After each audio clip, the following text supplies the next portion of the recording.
I make my dog now. I'm alcoholic. Good being here tonight. So,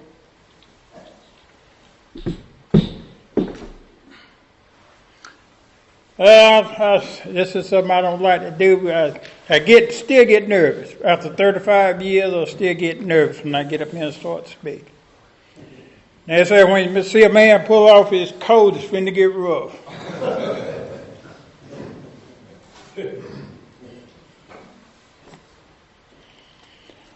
Well, I ain't gonna go through a whole lot of drunken laws. I'm gonna just tell you what it's like and what it's been like and what it's like now. And 35 years ago, I did meet her. You know, I was in pretty bad shape when I come down here. And it's been so long, 35 years, some of y'all think back 35 years ago, what things were like back then, 35 years ago. And see, 35 years ago, I was still having a house, I was staying in the house 35 years ago where you look down and see the ground, you know, and look up and see the stove. Back then we didn't have running water. We had a water bucket in the kitchen, and we had a heater, you know. And back then, that's when it would get so cold. Seemed like it got cold then, especially when you ain't got these heat like you got now. You could go in there, it gets so cold sometime at night. In the morning time, you could go in there and get you a dip of water and pick up the whole water bucket. And back then, that's when they had these toilets, these outside toilets, you know, the kind that you don't have to flush them, you know. And that's been some years back, you know. And I'm going to just tell you how it was when I growed up. And my livelihood, my daddy, he raised us up. I mean, he raised 10 children working at the sawmill. And Mama, she didn't work. And all those went to school, you know.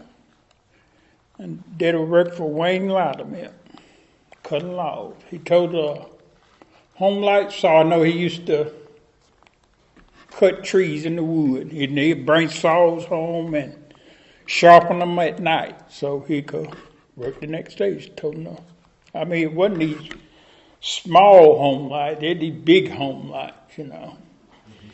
You know, you had to be tough back then to do that, you know. And sometimes it'd be cold and snowy and stuff like that. And my dad would get out there and work, you know.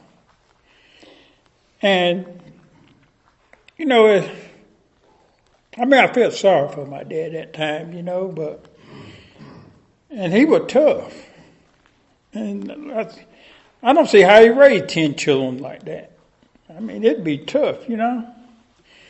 But he did, and we were going to school, you know, and when I got in the 9th grade, I quit school.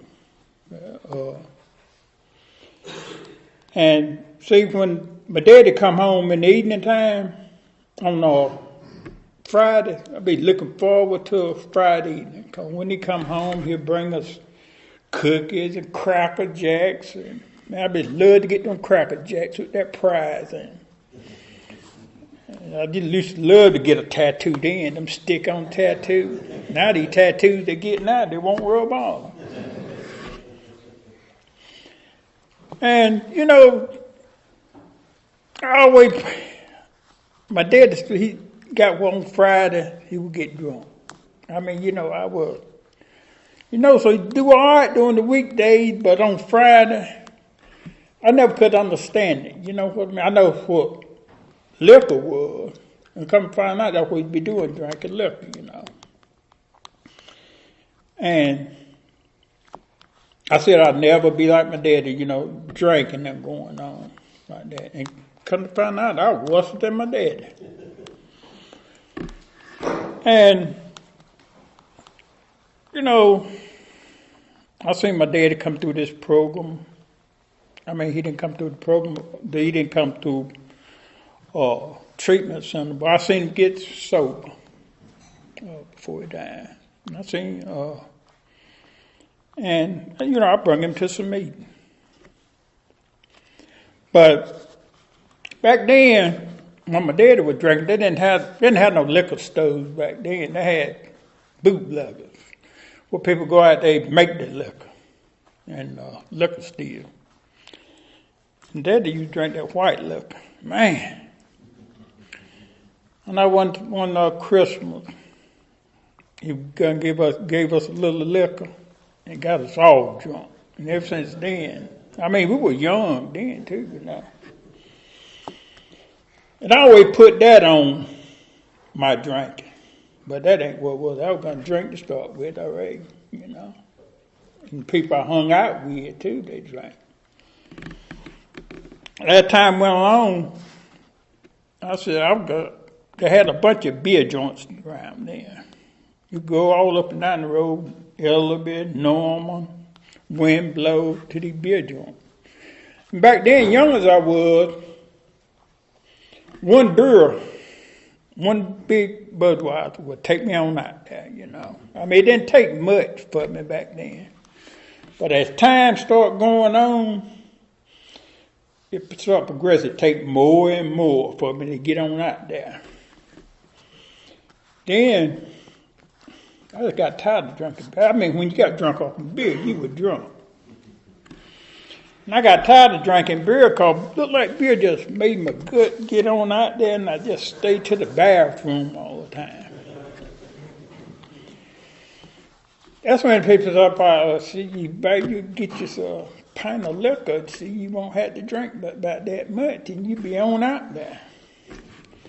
And they were telling the truth, I could get me some of that stump hose. They call it stump hose, Man, you drink that much, man. I mean, it burned like I don't know what going down. But it had a kick to it, though. You get me? And that was my choice of drinking liquor. Then I tried another thing. I said, well, that's when that stuff they call marijuana come around here. On the farm up there, I had a good friend of mine. He ain't been too long passed away. Me and him used to run around together. And he had an old black truck like the one I got now. Back then, I used to ride in it. Me and him, I'd be on one side of it. I didn't have no license. They took my license a long time ago, You get caught 7 times, they're going to take your license.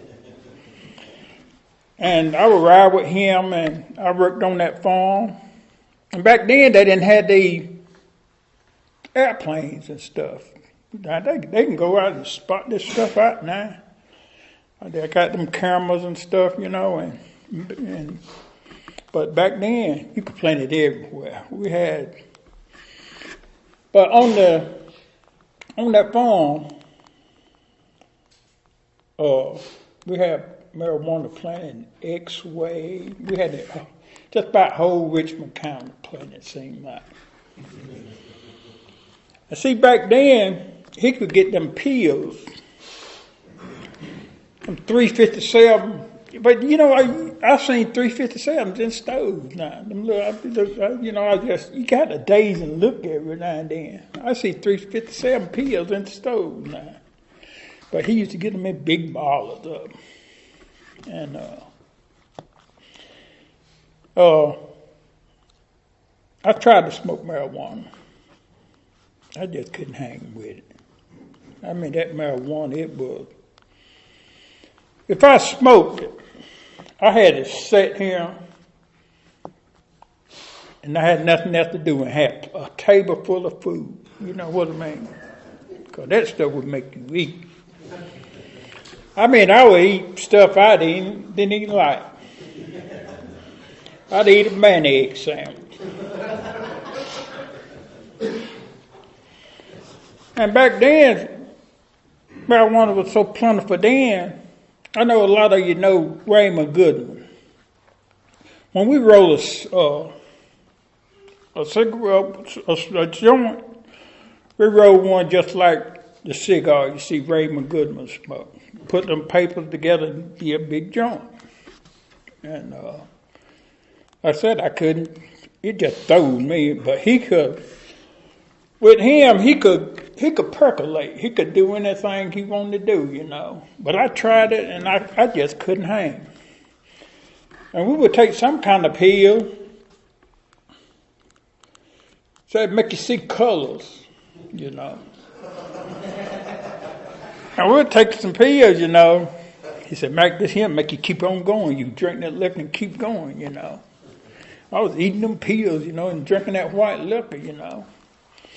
And every now and then you see yourself in your flicker, see anybody looking at you, you know, seeing colors, what it said, you know. But and at that one time, me and him was, but he would start shooting stuff up his arm, you know. And one night he gonna try to shoot me up, but I was too dark. He couldn't get me too good. You know what I mean? I said, well, I'll just drink liquor. You just go ahead and shoot all you want to, you know. And I just stayed high on liquor. Because like I said, that marijuana, I couldn't deal with it. It was. And we would grow that stuff, man, we'll have it by high as law, man.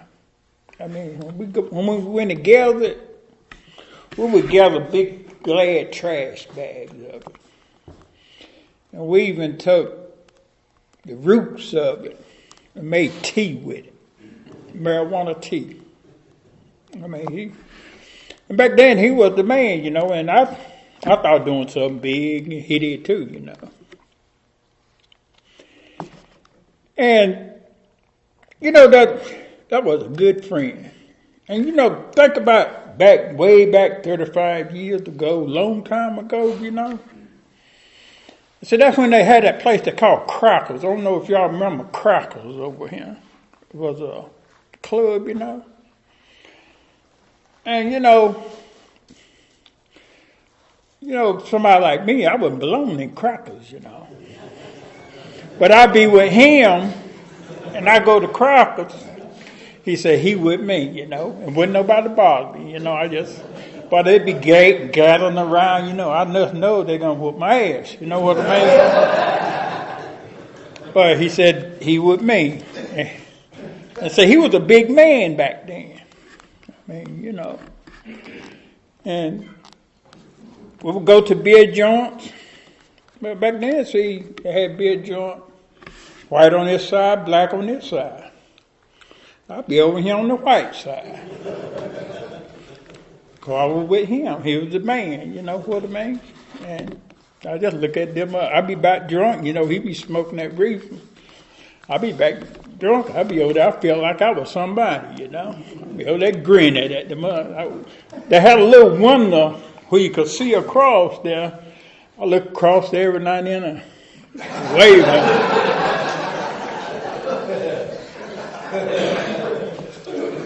And I said I loved that farm, working on that farm, because I could do like they would let you, as long as you work, they'll let you do about like you want to. Instead, like I said, when I stayed on that farm, I felt like that was my house down there, you know. I was on the farm and everything, you know, and had a job. And as time went along, see, I was shacking then. I wasn't married. I was shacking. We shacked for, that's why I didn't get married till I got sober. She wouldn't marry me. And of course then too, her mama didn't want her to marry me no how, because I was a drunk. You don't need to marry that damn no drunk, you know. And see, my mama-in-law, she stayed back from here to the road from us. We stayed in the next house. And see, like I said, on time I could smoke marijuana. I had to be there at home, not doing nothing. See, me and my wife would get in a fight. And she'll holler up there and tell, hey, y'all come on down here. He jump on, he fighting me. And there they come, like horses coming down the road.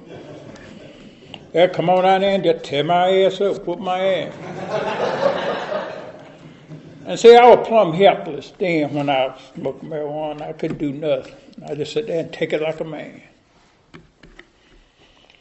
And that's the way that went. Until time went along, still on the phone. My mama-in-law still standing that close to me, you know. That's dangerous when your mama-in-law stay that close to you. And you see, back then they had this place, Sears and Roebuck's down here in Rockingham. I don't know if y'all remember that when it was Sears, used to be in Rockingham. You used to go down there and buy, I went down there, they had catalog. You could open that catalog and order what you want, you know. I said, no, a rifle in there, I was going to order. 22 rifle, automatic. Yeah, that's what I'm going to get. I went down there at Sears and I ordered that rifle, you know. They didn't ask for no idea, nothing like that. All they wanted money. I ordered that rifle, you know. Coming home, they ain't gonna be whooping my ass no more.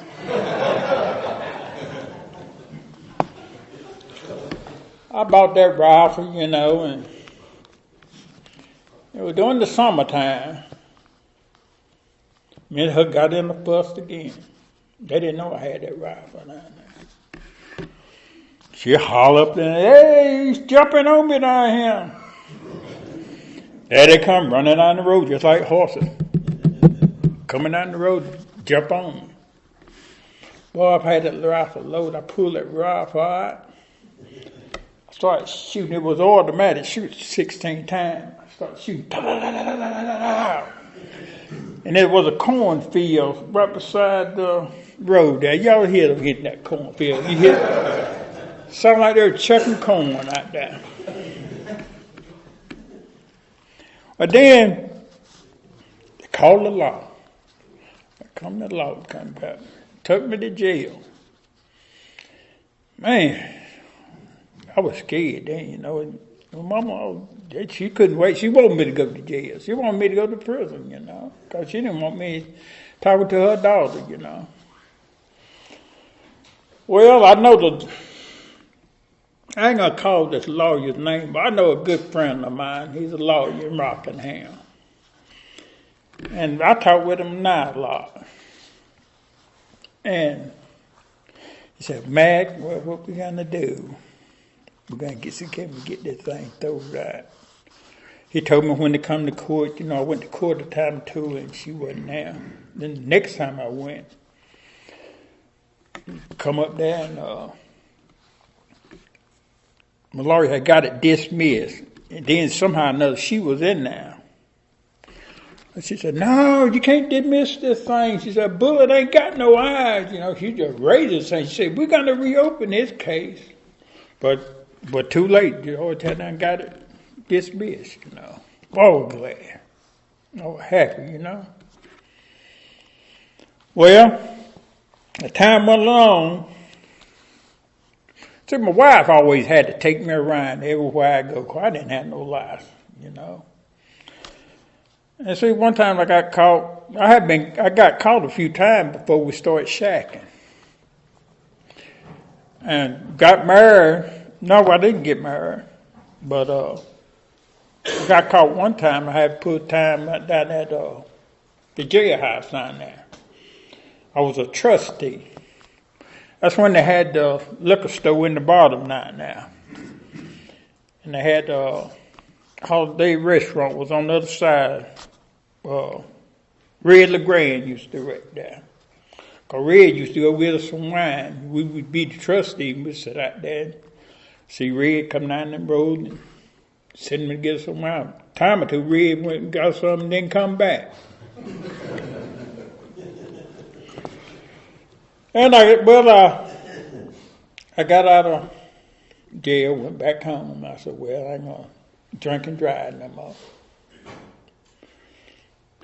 You see, back then, you could pay out. But yeah, I worked for LG a time or two, and he got back. Cause he had Hugh Lee for my lawyer. The first 2 or 3 times, Hugh Lee was the lawyer, and Hugh Lee and LG were just like that buddy. LG would tell me, just going on down there, they ain't gonna do nothing. And they would get me out, And that time I went along, I had done, that was way before time had went on. I didn't know LG then. I had done quit working on trucks and stuff like that. And I got caught again, DWI. I was going to the Norman one time. Me and my wife, we were still shacking. I wasn't married then. Going down the road, and there come David Stewart. David Stewart got me one time. And me and my wife, my girlfriend, we were going to try to switch over. And he just came on the other side and got me out of the car. Want to try to switch over. And Jackie Stoney caught me one time. And I'm surprised I didn't try to run because Jackie Stoney supposed to be done shot me, Because he was the city cop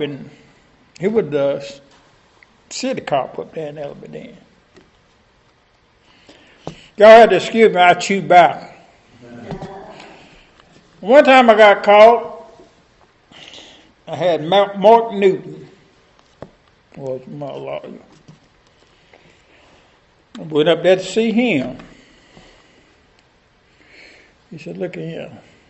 He said, you've been caught so many times. He said, you might well have your suitcase packed when you go to court. Nobody won't hear nothing like that. Have your suitcase packed. So I told my wife, I don't know what I'm going to do. The man said, I'm going to put some more time. And see, back then, my wife, people know some people they call root rockers. I don't know if y'all heard of root rockers or not. But you're supposed to be able to rock a root on people. See what the deal was, they'll get you out of trouble. You had to believe in these people and they'd get you out of trouble. The root worker get you out of trouble. And the root worker, see, we stayed in Ellerby, on the other side of Ellerby, and the root worker, he stayed in Nashville. Well, we decided we'd go see that root worker. Well, I didn't want to put no time on. My wife didn't either. We went to see the root worker. And people were standing around, to see the root worker. You had to pay this root worker too, We're standing around, then my time come up, after everybody left. And she shuffled some cords, had a deck of cords, shuffled them cords, grab that cord, She looked at me, she said, you drink a lot, don't you? I said, yes, ma'am. She couldn't have helped to know that I drank because I was drunk when I went there.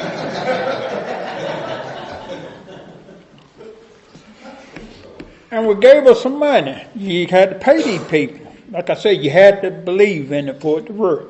And it worked. You just had to believe in it. We gave her some money. She said, go and have it put off. Well, me and my wife went to court. Had it put off. Then we had to go back and see the root worker before court time. Time to go to court again.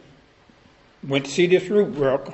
Like I said, you had people standing around just like y'all sitting in here to see the root worker so they can get out of trouble. They get you out of trouble. Well, after everybody left, she took me and my wife to a cemetery. Got some dirt and put it in a bag, told me what to do with it. When we went to a lake, she told me to give me 3 pennies. She told me throw them over your head backwards and don't look back. I walked down the road, threw them pennies in the lake, and I didn't look back and kept walking. And we went back to her house.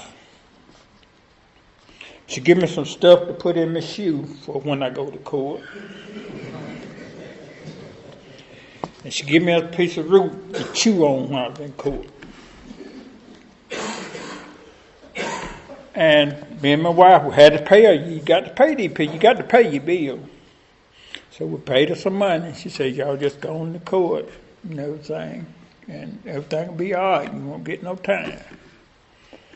Me and my wife, we went on back to the house and had some liquor there, See, I had to go to court the next day. I had a pint to the house, too, and white liquor. Drunk me something, I just felt good. Ha, ha, ha, Next day we had to go to court. And see, you had, like I said, you had to believe in them people for that stuff for it to work. And see, back then, they wouldn't lock the courthouse up like they do now. And see, that dirt I had, it was upstairs was the courtroom. I had to go up there before anybody get in there. I took the dirt. I had to go up there and sprinkle it off. We'll come off the cemetery. I had to sprinkle around there where the judge be at. Sprinkle it all around. That's what I done with the dirt. We had to do that. Then but went on back to the house. See, they didn't have these cameras showing. They got cameras everywhere. Now you can't do nothing. Now for cameras. Went on back home. And I put the stuff in my shoe. I put my boot up here for me to chew on when I get in court. Went on to court. But that judge was rough. He was giving out time. I was sitting there just listening and getting them. So I know I wasn't going to get no time because my roots were working for me.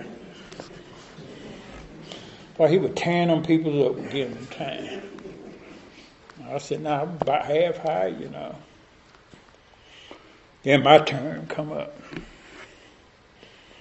said, Mr. McDonald. I come up there, He said, how you plead? I said, not guilty. He said, do you have attorney to represent you? I said, I don't need now. And, I sat on back down, I was trying to write a solicitor over there, and I sat down. He said, stand up, Mr. McDonald. I stood up, He said, 18 to 24 months. I like to die. Where they had them 12 juries over there sitting over yonder? I was over there just crying. My wife, she was out here crying. Them damn roots don't work. I just thought about all that money that woman took from me and just getting them other people, Don't believe in roots, y'all. I know y'all, some of you heard talk of roots. Don't believe in that. That don't work. This here's the only thing that worked for me is AA. You come to these meetings and you can get 30 minutes or an hour and get to feeling good and go on about your business. It'll last you for a week. I come to church out here. And I enjoy coming to church. There'll be some people that just get to talk with them and some old buddies and stuff like that. And,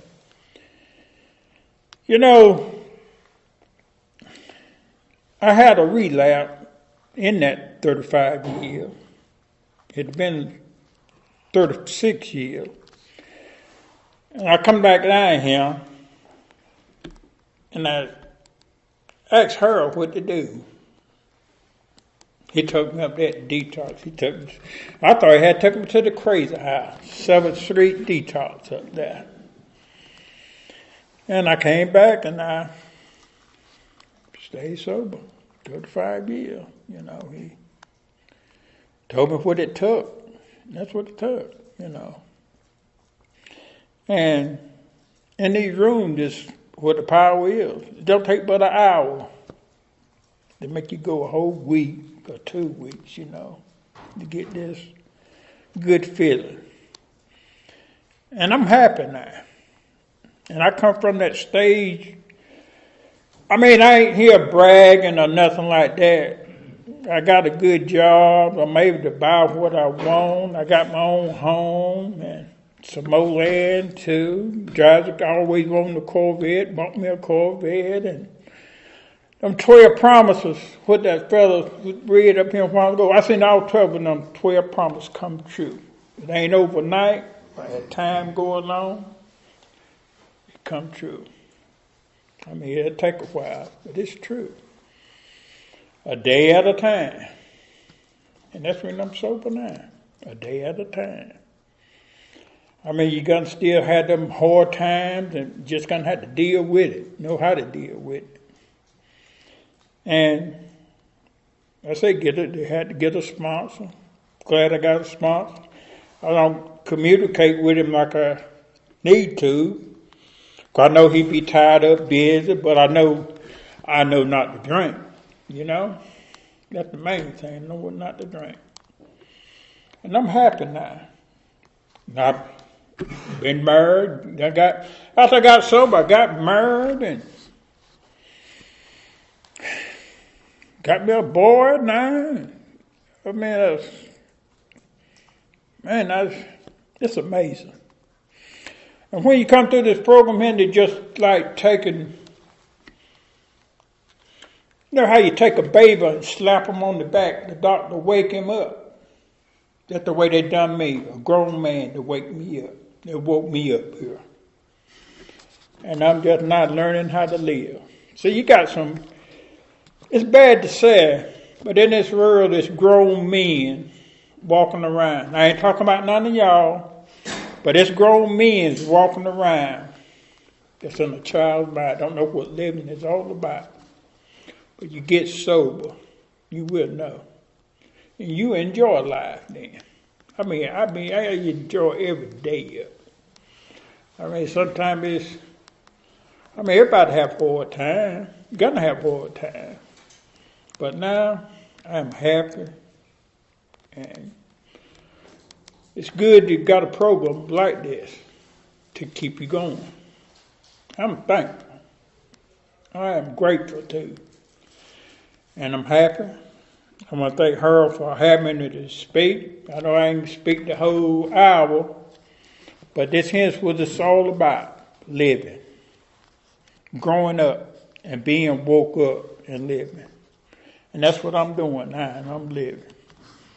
And I pulled off my coat a while ago. It didn't get tougher y'all thought it would, did it? And I want to thank her for having me here speaking. Thank you.